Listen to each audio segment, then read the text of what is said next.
So, what do parents of young baseball players really want to know? Well, in today's video, I'm going to give you the 5 most common questions that I get asked as a consultant to these young parents, and I'm going to give you the answers. It's all coming up in this video.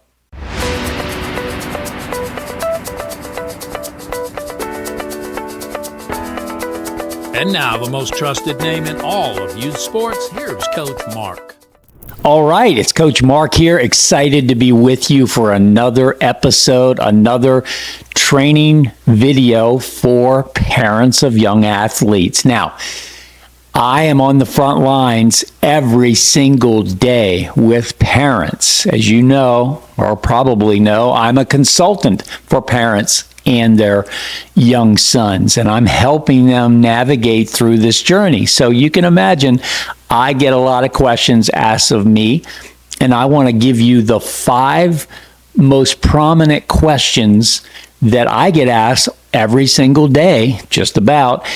And I want to give you the answers that I'm giving these parents, because my guess is the questions that I get asked are probably questions that you may have. So let's get started with number 1, and this is the big one.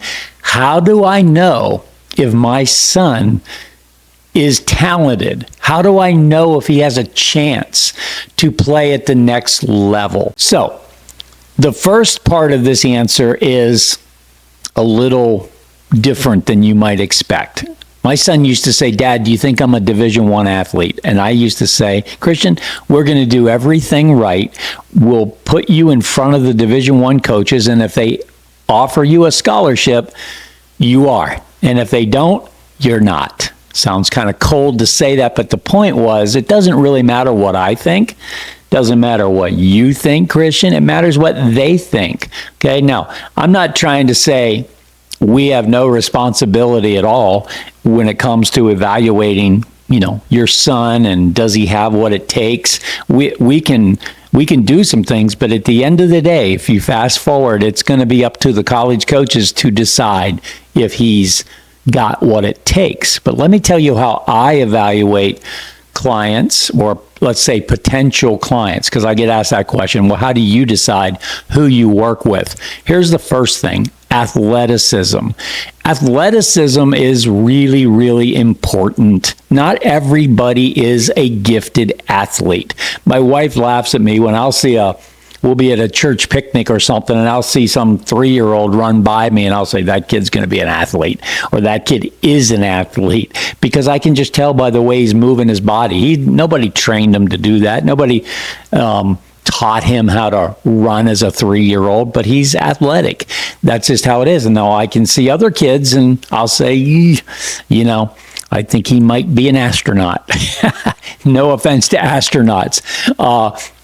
The other thing in that direction is how their arm works. True story. I was a baseball player. Obviously, you probably know that. I played Division I baseball. And then I got completely away from baseball for years, starting my professional career in business. And then met my wife, had a son, Christian, and about 3 or 4 years old, we were at a lake fishing, and he picked up a rock and he threw it out there, and I thought, that's a baseball arm. That looked really good. I didn't teach him how to do that. That's how he was born. So I would tell you, when I'm looking at kids, I'm looking at athleticism, and I'm looking at their arm action. And this is going to sound terrible to say, I don't think you can teach arm action. You might be able to teach some mechanics on pitching, let's say, or even mechanics on throwing and footwork and things like that. But when it comes to just natural movement on how see if you can notice the difference. This is, that's just a normal baseball delivery. I don't have to practice that. I did that when I was 9. If I threw like this, like my shoulder is tight and my arm doesn't go back, I have no flexibility, that's just how my arm would work. And you can't really change that. So that would be the first thing that I would want you to focus on if you're trying to evaluate is how athletic, and this is really hard for parents, by the way. You almost need a third party. Like, I look at kids and I say, yeah, he's athletic. And sometimes I have to be the bearer of bad news, and I'll say I don't really see the athleticism that I need to see to feel like we could start this journey together. It's a hard thing to say. Or I just don't see the arm action. I've been with too many kids, or I've seen too many kids that have no future in baseball because their arms just don't work. Just a fact of life. So that's number one. Another part of the evaluation is just, how does he play the game? When you watch kids that really, really, really love baseball, it's really easy to see it. They play with passion. They play with fun. They're flying around. I'll tell you where I saw this firsthand. When my son, Zach, was young, I thought he could be a good wrestler. So I put him in wrestling. And we would go to these wrestling meets, and these kids, other kids, would be out there rolling around and going at it with each other before the match, the tournament even started. Guess where my son was? Sitting here with a frown on his face. He did not love it. He was talented. I had guys say, "Hey, your son could be a really good wrestler." Not if he doesn't love it. So my wife, about 2 years into it, decided he's out. He's crying before, tournaments and stuff. He just doesn't love it. And so you have different degrees of that, but those kids that were out there rolling around, they were like on a playground. They loved it. So when I watch kids play, I pay a close attention to, do they look like they love this? Do they talk about it a lot? Kids that love something talk about it a lot. So these are some barometers for you to pay attention to when it comes to, does your son have what it takes? All right, question number 2 that I get asked a lot. What about travel ball? How important is it? When should we start? Who should we play for? These are big questions, so let me try to give you the answer. Now, it's not one size fits all, but let me start with a statement. I think people are playing way too much baseball. I think they're spending way too much money early on. I think they're traveling way too much, and I think they're putting way too much attention on results, rankings, and playing elite level competition at 8 years old. I think it's ridiculous. Okay, can I be any clearer on that? So here's my general answer. Until your son is 13, I think he just needs to have fun, play local. Maybe he can play on quote unquote a travel team. But if you're going crazy, caught up in the hype of this young kid doing all these tournaments and all this focus on winning the tournaments, I mean, it's madness out there. I don't think it's necessary at all. In fact, I will tell you, I think that is what's contributing to kids quitting baseball at 13 or 14, because it was just too much too soon, and they just got tired of it. It wasn't fun. It was like a job for them. And I've seen this play out many, many times, where the parents are all gung-ho, but the kids, you can tell, they wish they were staying home, going to a pool party with their buddies. And that's okay, even for the kids that want to play college and professional baseball. So I would caution you to not get caught up in all that hype, because what people want you to believe is if you don't do this stuff, you're going to get way behind. That is not true. Now, I will say this. If you don't do the things that build the skills and the athleticism at the early ages, then I think you will get way behind. But you can build skills and athleticism at home. In fact, playing travel baseball does not build skills and athleticism at all. I'm talking about individual development plan for your son, even at an early age. That's way more bang for your buck than getting on some expensive travel baseball team and traveling around and staying in hotels and feeling like you're doing all the right stuff before he's 13. Unnecessary. What's the word? unadvised. Okay, so there it is. Third question I get asked: what about other sports? If he's under 12, 100% he should be playing other sports. 100%. I don't care if it's hockey, soccer, tennis, wrestling, football. Doesn't matter. Doesn't matter what other sport it is. Every other sport teaches him something that baseball does not.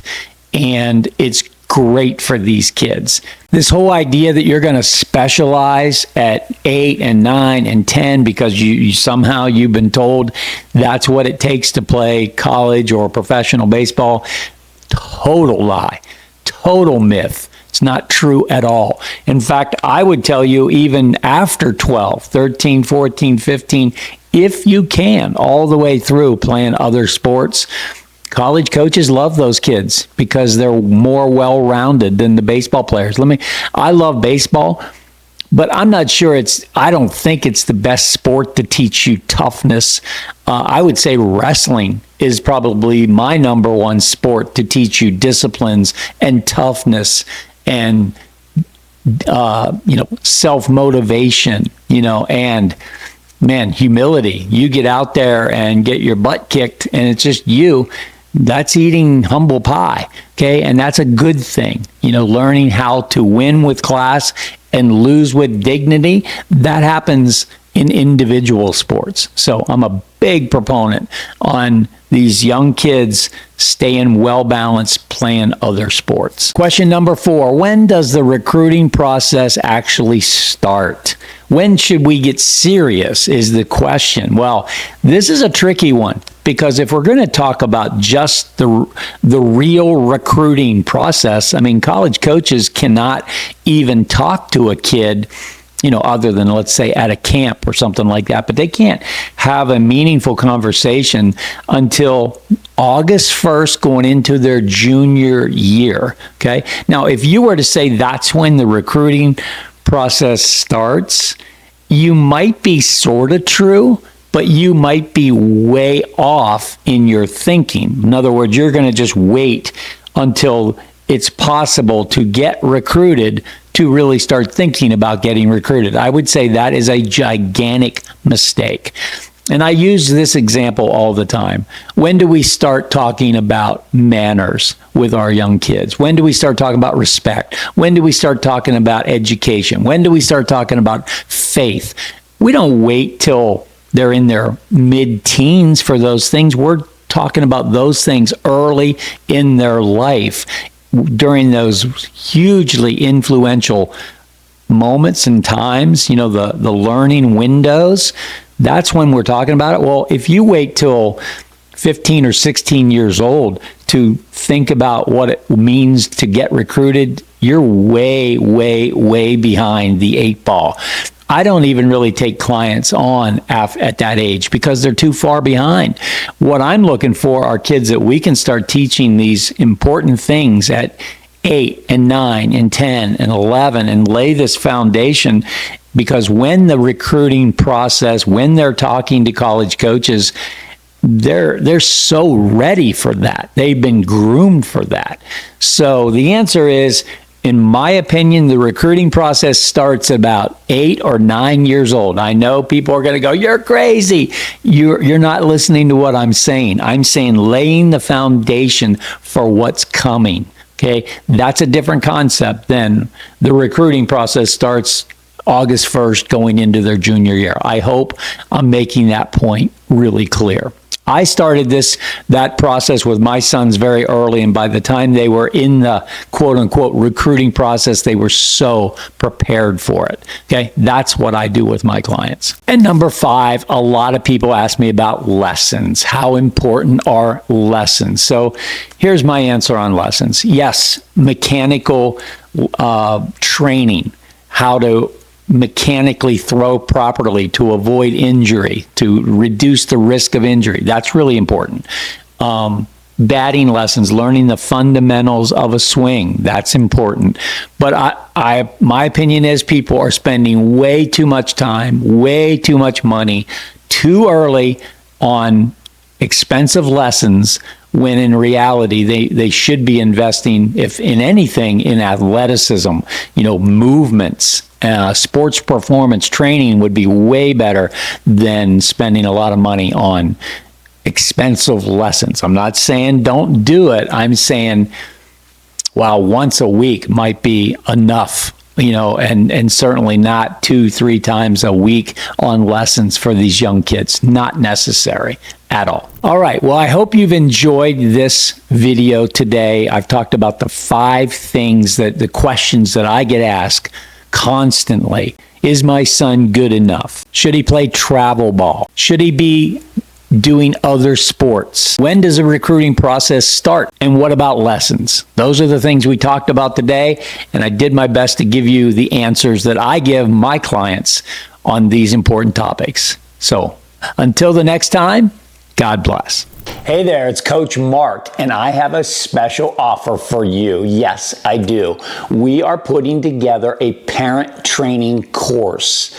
It's going to be incredible. Now, I have a little background with this. When I was running one of the top programs in the country, we trained our parents, and they loved it. I always say parents are sort of like kids, when they have structure, when they have guidance, when they have, some safety nets around them, they feel very secure. And that's what we were able to do with our parents. We gave them a lot of good information. And now we're opening it up to the general public. So you're going to have access to maybe a one-of-a-kind training program for parents in youth sports. Now, here's the offer.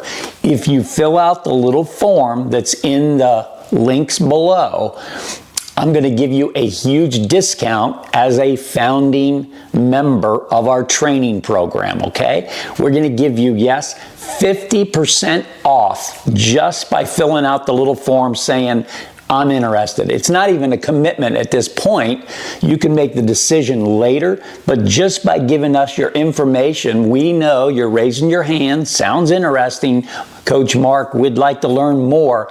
And if you decide to enroll in the training course, you're going to get 50% off. Now, we're not going to be offering this for a long time. So if you're hearing this message, fill out the little form, raising your hand, and we'll make sure that you have the promo code for the 50% off. Hope you're excited about it. I'm super excited about it because my vision is that we change the whole travel ball culture by educating the parents. They get a bad rap, they do, and sometimes rightfully so, because they do things that are kind of crazy, right? Well, we want to clean things up and have a whole group of people that are really well educated in the landscape of travel baseball. That's what this training course is going to be all about. So fill out the form, get your 50% discount promo code. Bye for now.